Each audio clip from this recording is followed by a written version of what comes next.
时隔8年，梦工厂的功夫熊猫系列迎来第4部。今天我们就来看看观影前你需要知道的内容。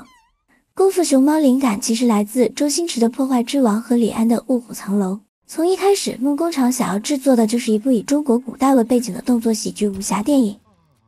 2008年，第一部功夫熊猫上映。住在和平谷，啥都不会却有着功夫梦的熊猫阿宝，误打误撞被翡翠宫掌门武学泰斗乌龟大师选中，成为了保卫和平谷的神龙大侠。阿宝拜入小浣熊师傅门下，而师傅还有5个徒弟，分别是焦虎、仙鹤、螳螂、灵蛇、金猴，并称为盖世武侠。这5个徒弟其实分别对应了传统武术形意拳中的虎拳、白鹤拳、猴拳、蛇拳以及螳螂拳。值得一提的是，盖世武侠中的金猴是由成龙配音的，而且成龙只花了1天5个小时就完成了自己的配音部分。至于阿宝将要面对的是恶名昭彰的大龙，也被称为残暴。其实大龙原本是师傅领养的弃婴，之后在师傅的悉心指导下，练就了一身武学本领。大龙的梦想就是成为神龙大侠，但是大龙在接受乌龟大师的考验时，乌龟大师看出了埋藏在大龙内心的恶，大龙被认定没有成为神龙大侠的资格。感受到自己的努力却没有得到应有回报的大龙瞬间黑化，开始攻击和平谷的村民。最后还是乌龟大师出山制服了大龙，将他关入大牢。但是如今大龙在知道熊猫阿宝被选作是神龙大侠后，愤而越狱，向阿宝发起挑战。功夫熊猫第一部中比较有趣的桥段是，小浣熊师傅训练阿宝的方式居然是利用他最大的弱点，将他的贪吃转化为了练武的动力。而最让人印象深刻的桥段是阿宝得到传说中的神龙秘籍后，却发现秘籍上什么都没有写。之后因为开面馆的老爸一句自家的面馆并没有什么秘方幡然醒悟，无字天书的设定充满了东方哲学。而电影中的这一构想其实来自知名武术家李凤山。最终领悟了武学奥秘的阿宝当然是击败了大龙，成为了真正的神龙大侠。阿宝使用的绝招是师傅传授给他的无视碎骨指。其实无视碎骨指致敬了黑客帝国武术指导，人称八爷的香港著名动作指导袁和平。袁和平的英文名直译就是无平，也就是说无视其实指的就是袁和平。功夫熊猫在2008年出现，极具时代意义。08年是奥运年，也是武术首次被列为奥运项目。功夫加上熊猫，功夫熊猫配合着奥运，神秘的东方力量崛起。而这部功夫熊猫也勇夺北美单周票房排行冠军，一举打破了梦工厂非续集动画的票房纪录。2011年功夫熊猫2上映。功夫熊猫第2部的故事发生在熊猫阿宝打败大反派大龙后的3年。神龙大侠阿宝和盖世武侠一同守护着和平谷，而这一部中出现的大反派是世代统治宫门城的雀祖公子沈王爷。沈王爷研发出了新式武器大炮，试图统治世界，甚至还扬言要摧毁功夫。很多人好奇功夫熊猫第1部中为什么熊猫阿宝的老爸是只鹅，而在这一部中就给出了答案。而且巧妙的是，阿宝必须揭开自己的身世之谜，才能得到打败沈王爷的关键力量。原来在很多年前，骄矜自傲的沈王爷从杨仙姑那得知了一个预言，那就是在未来他将被一个黑白相间的战士击败。于是沈王爷下令对熊猫一族展开了灭绝行动。沈王爷带领一群饿狼袭击了熊猫村庄。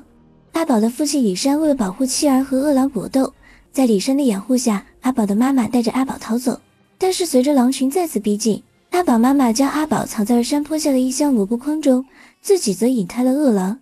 最终阿宝妈妈不幸遇害，而阿宝所在的萝卜筐则被送往了和平谷的一家面馆，最终阿宝被开面馆的鹅爸收养。值得一提的是，功夫熊猫在国内取得了巨大成功，于是制作第2部时，梦工厂总裁带领制作团队来到了四川成都熊猫基地、金沙遗址以及青城山等地取景，寻找创作灵感。而且功夫熊猫2的世界首映也是放在四川举办的哦。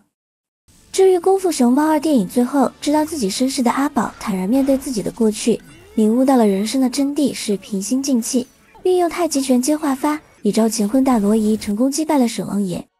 而在电影的片尾彩蛋中，我们看到了在遥远的隐秘村庄生活着一群大熊猫，而且最后揭示阿宝的亲生父亲并没有死，而这也为功夫熊猫第3部埋下了伏笔。13年前的2011年，我们没有大圣归来，也没有魔童降世。功夫熊猫2开场皮影戏，加上传统民乐和山水画的运用，已然把东方美学中国文化诠释到炉火纯青的地步。在那个当下，大家出现各种各样的想法和声音，实属自然。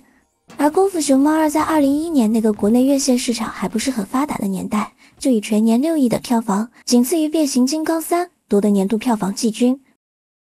2016年，《功夫熊猫3》上映，阿宝的小浣熊师傅退休了，于是教导盖世武侠的重任落到了身为神龙大侠的阿宝身上。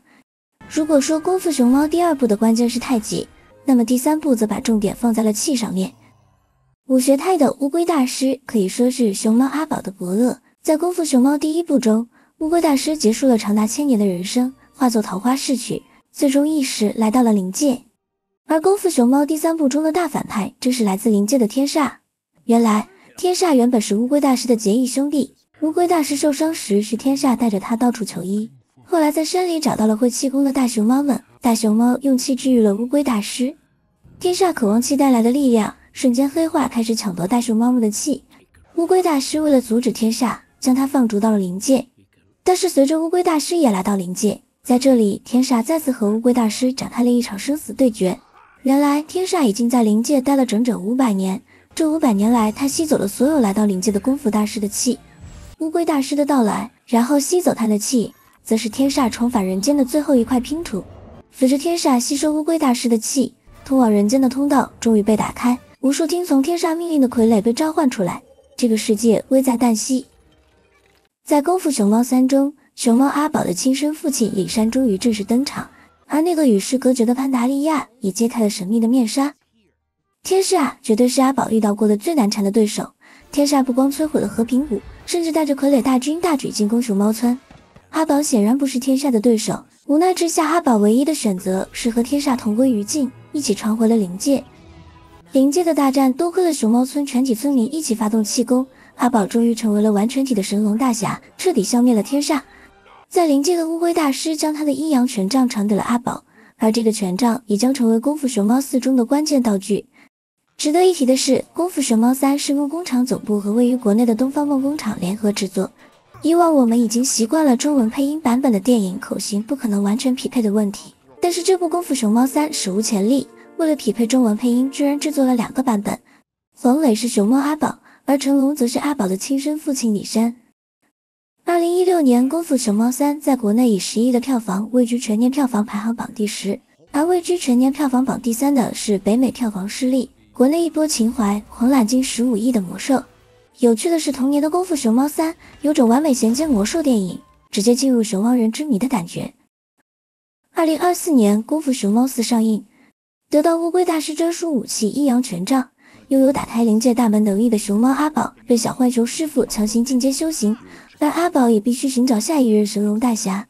我们将会在《功夫熊猫4》中看到第1部中的大反派大龙和第2部的大反派沈王爷再次登场。如今我们的阿宝将要面对的是可以幻化成阿宝昔日宿敌的反派变色龙魅影妖后。一只小狐狸小珍的登场，也将为阿宝讨伐魅影妖后的旅程增加不小的变量。这次中文版配音熊猫阿宝由黄渤来演绎，小狐狸小珍是杨幂，而大反派变色龙魅影妖后则是蒋欣。值得一提的是，《功夫熊猫4》还隐藏了一个喜闻乐见的片尾彩蛋，而在《功夫熊猫4》之后，还将会有2部功夫熊猫电影的正统续作。好了，那么第一时间看完电影的你，觉得《功夫熊猫4》怎么样呢？可以在下面留言交流哦。